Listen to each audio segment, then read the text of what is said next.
Bismillahirrahmanirrahim. Assalamualaikum warahmatullahi wabarakatuh. Berjumpa lagi dengan saya, Hafidin. Dan Alhamdulillah pada kesempatan kali ini Allah subhanahu wa ta'ala memberikan kita kekuatan, memberikan kita kemampuan untuk senantiasa terus berdakwah di jalan Allah subhanahu wa ta'ala. Dan pada kesempatan kali ini kita akan mencoba untuk menyampaikan sesuatu yang terbaik, terutama kepada anak muda. Kita sudah sering menemukan sebuah fenomena, terutama pada saat ini, bahwa anak muda ini kehidupannya sering menyanyiakan masa mudanya. Padahal masa muda adalah masa di mana kemudian seseorang bisa meraih apapun yang dia inginkan. Kenapa demikian? Karena memang yang pertama, pikirannya masih fresh, masih sangat kemudian luar biasa, masih baru, masih memiliki kekuatan yang luar biasa. Yang kedua, kesibukan belum banyak. Dan yang kemudian yang ketiga juga, dia akan mendapatkan dukungan dari siapapun yang dekat dengannya dan yang membimbingnya. Artinya mendapatkan guru lebih mudah bagi anak muda dibanding kemudian orang yang sudah lebih tua. Untuk itu maka tidak layak bagi kalian wahai anak muda untuk menyanyiakan waktu mudanya.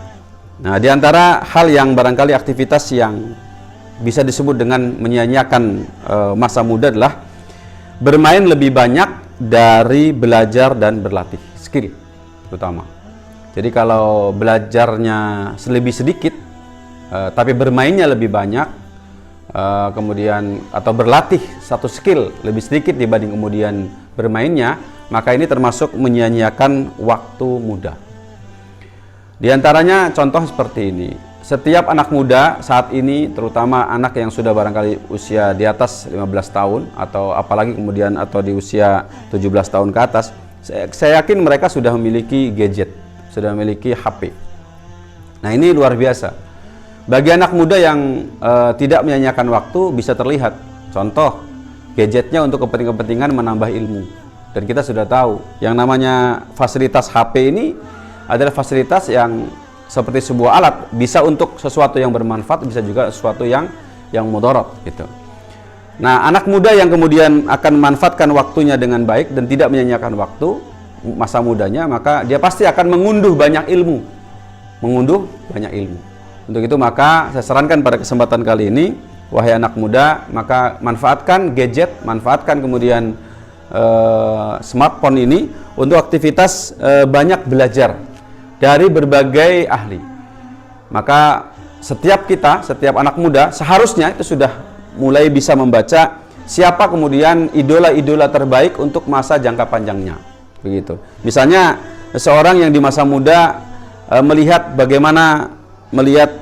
seorang ahli internet marketing begitu kemudian jaya dan memiliki kekayaan yang luar biasa banyak misalnya, maka dia bisa belajar bagaimana apa itu internet marketing dan seterusnya, dan bisa melihat dari berbagai media, dari YouTube, dari Facebook dan seterusnya.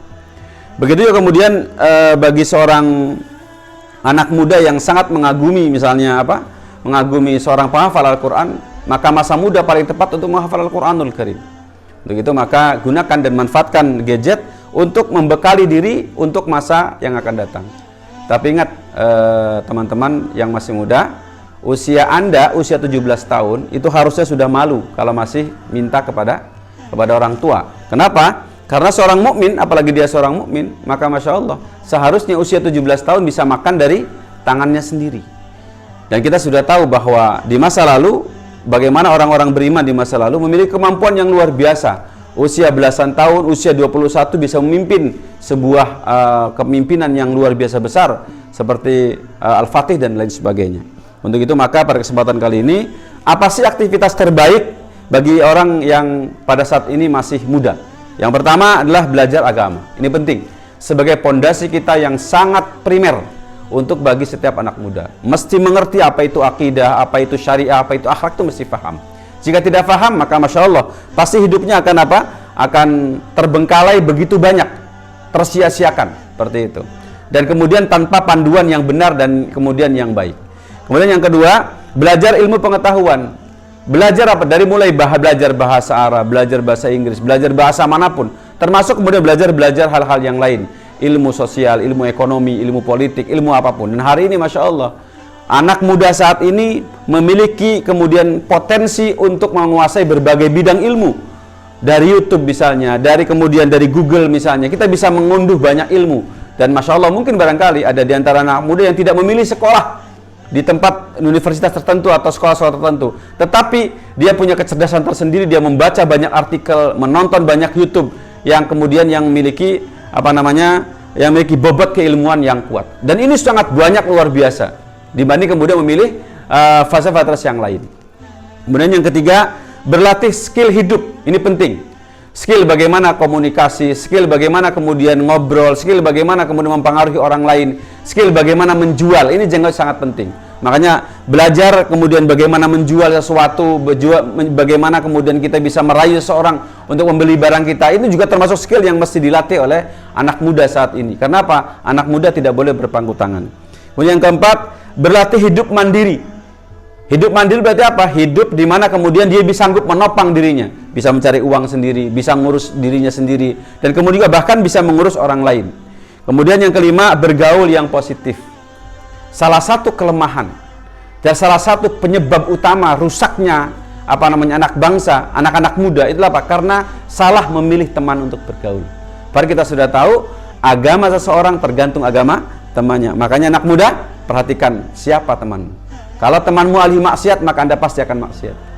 Kalau tontonanmu penuh dengan maksiat, maka pasti akan mendatangkan berbagai kemaksiatan. Makanya apa? Hentikan itu semua dan hindari orang-orang kemudian yang mengajak kepada kemungkaran. Kemudian yang keenam, fokus pada karya terbaik. Ini yang keenam, fokus pada karya terbaik. Apa sih passion kita apa, kesenangan kita, hobi kita apa? Fokus di situ, berkarya di situ lebih baik. Maka jangan kemudian pedulikan kepada ocehan banyak orang yang kemudian akan menggugurkan berbagai karya terbaiknya. Kenapa? Setiap orang tidak memiliki fasilitas terbaik untuk semua bidang. Tapi saya yakin setiap orang punya fasilitas terbaik untuk menghasilkan karya terbaik sesuai dengan passion yang dimilikinya. Untuk itu anak muda, waktunya Anda bangkit, waktunya Anda bergeser, waktunya Anda berhenti, waktunya Anda kemudian juga melakukan aktivitas terbaik. Untuk apa? Bagaimana mendapatkan hal terbaik dalam kehidupan Anda agar kemudian di masa dewasa, di masa tua, Anda mendapatkan dan memetik hasil yang terbaik. Syukur-syukur nanti kemudian Anda sudah merencanakan surga tingkat berapa yang akan Anda tempati di akhirat kelak. Semoga bermanfaat. Alhamdulillah. Allahumma shalli ala Muhammadin wa alihi wasallam. Assalamualaikum warahmatullahi wabarakatuh.